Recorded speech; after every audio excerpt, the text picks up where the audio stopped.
Hello everyone, and welcome. I'm VelvettB, and thanks for joining me on today's speed build. So this is the gorgeous house that we are building today, and it is heavily inspired by the Lovestruck pack. So one of the things with the Lovestruck pack was obviously it was a world that was inspired by Mexico. So a lot of the build styles that I've been inspired with or for or by with Lovestruck is sort of those sort of Mexican kind of styles, but there were actually some really different styles of furnishings available with the Lovestruck pack. So you had things that were a little bit more modern. There were more traditional Gothic styles. There was even like a little bit of Art Deco thrown in there as well. So yeah, there was quite a like a mixture of different styles that came with that pack, which I thought was really intriguing.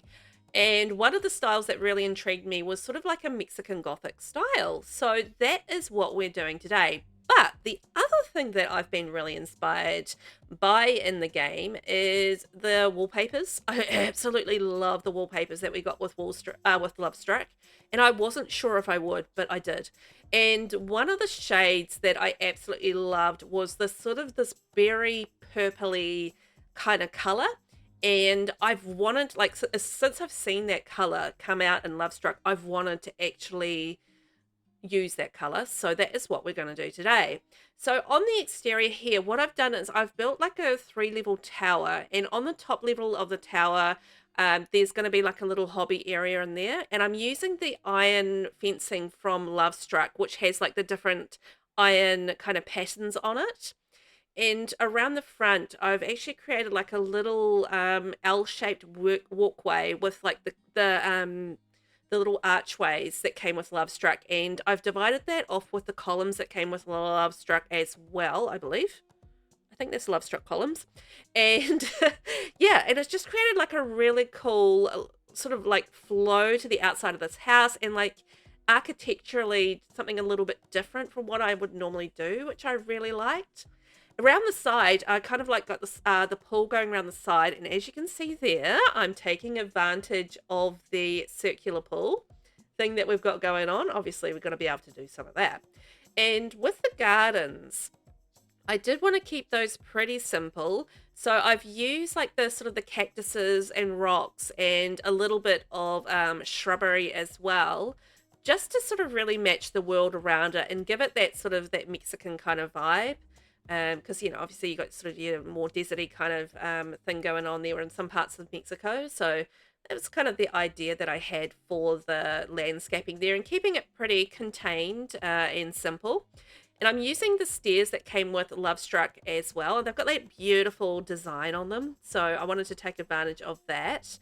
And it's quite a composed backyard. Like it's got like its little different areas. So I'm just creating the garden area there at the moment. There's sort of the outdoor entertainment area, and there's like a swing laundry. So if you want to hang out your laundry and that sort of thing, charging for your jewelry if you want to get into jewelry making, that sort of thing. So yeah, so it is very composed, and there's like yeah, contained kind of garden. It's definitely not your wild sort of sort. So that was definitely on my mind as far as that goes. Just adding a little bit of clutter in the garden area out there, and the terrain paint as well.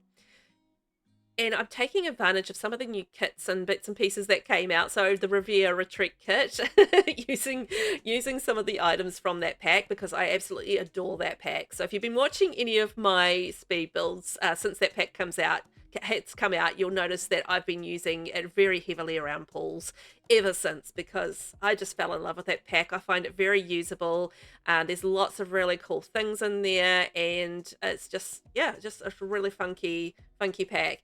So I'm just taking advantage of the fire pit that came from Riviera Retreat, and then we've just got the little ironwork seat going in there from Lovestruck. So the windows that I use are from Lovestruck as well. Oh, no, hang on. I didn't actually. I went with the vampires windows. That's right, because I didn't think the windows that we got from Lovestruck were quite gothic-y enough. And I wanted to sort of really get that gothic kind of vibe coming across. And the windows are a really big feature, I feel, when it comes to Gothic houses. You know, sort of like all the decorative stuff, so like roof trims and bits and pieces around the house. They really do add to the vibrancy and the sort of the not the vibrancy, the sort of the vibe of the house. And now you can sort of see the purple coming in. So I'm excited about this. It was really, really, really difficult to decorate this house with purple.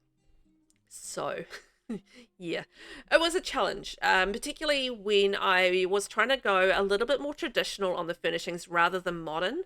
So that kind of added the next level of difficulty to it all. I used like the little window cage as well as the window planter from Lovestruck as well around the outside, and just adding those little touches of greenery around the house really added, I think, to the outside as well.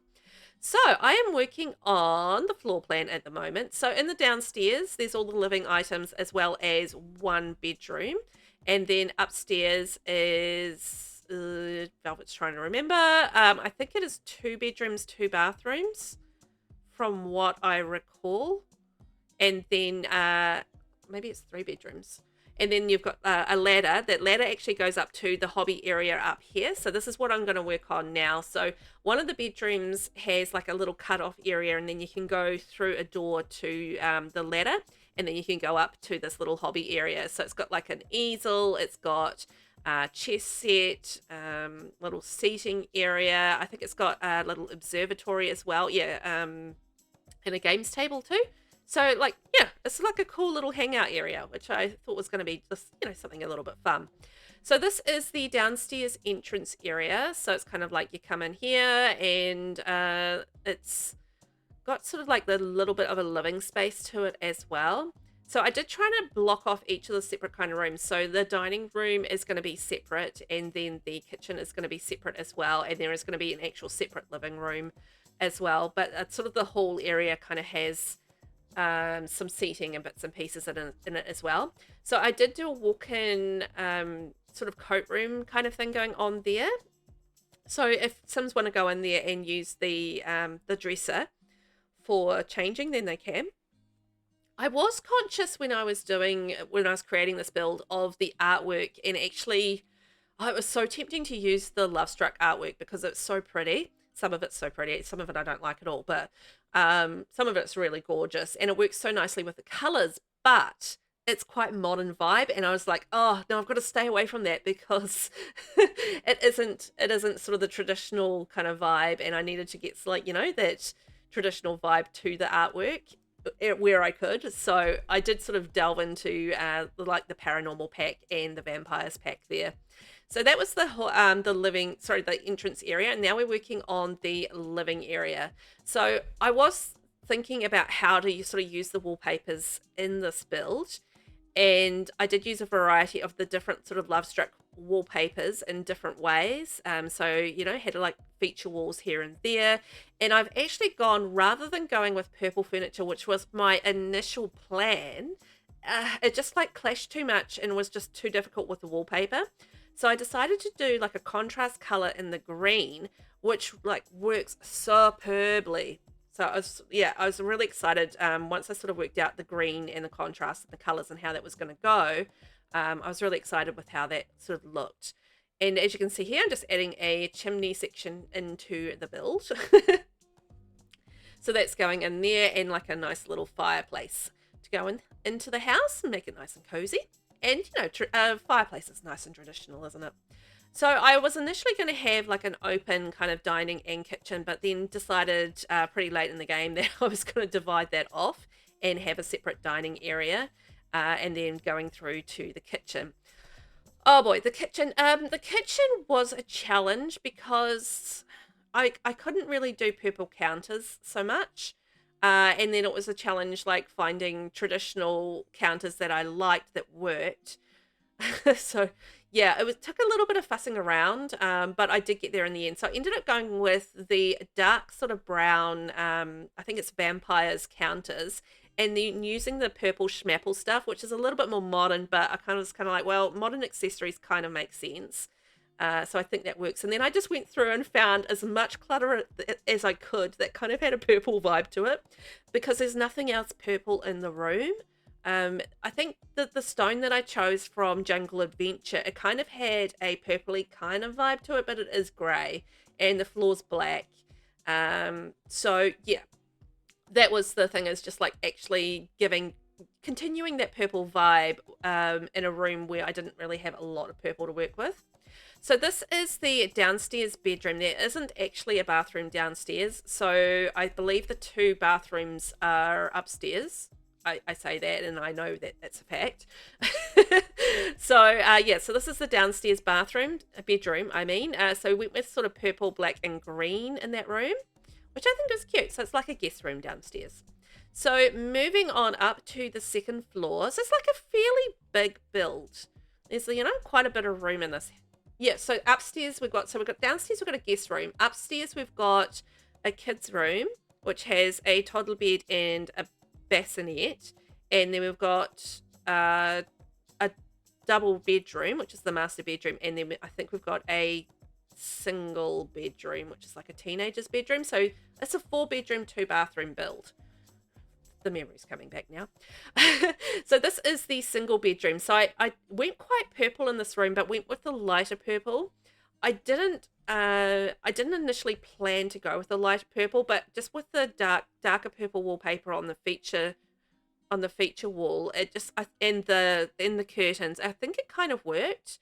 So I was quite happy with that, and with like the little black touches as well around the room, it did add still that, or continue on that sort of gothic-y vibe. So I was happy with how that came together. And I feel like it is like, a little teenager or a child's room. So this is the very, very younger kids' room. So we've got the little bassinet there that I've used from the Vampires pack. And I think that's an eco lifestyle bed, if I remember rightly. And I've just used the tent from base game and put that in that nook there. It just like kind of fit in there perfectly. And I was just like, ooh, perfect. I did struggle with the wallpaper, I will admit.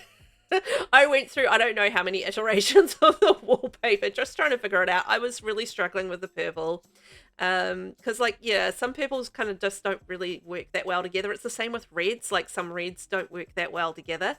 And, yeah, it was at times a bit of a struggle just trying to get things in the purpley sort of gothic vibe, because I wanted this to be a purple gothic house and get that sort of working. And there wasn't there isn't a lot of purple stuff and choices were limited. But I think this is a cute little kids room. There's like little activity little activity areas and stuff and lots of things for them to do. So I was pleased with how that came out. So this is the master bedroom and the last bedroom that we're going to be creating today. So I created like a little office, sort of home office, like in desk area there, and continued on using like the tassel curtains again. Those are in statues and they're not in the curtain section. By the way, if you're wondering where those are and you can't find them under curtains, they're not under curtains. They're under statues. So they're actually considered a wall decoration. Don't ask me why. Don't know.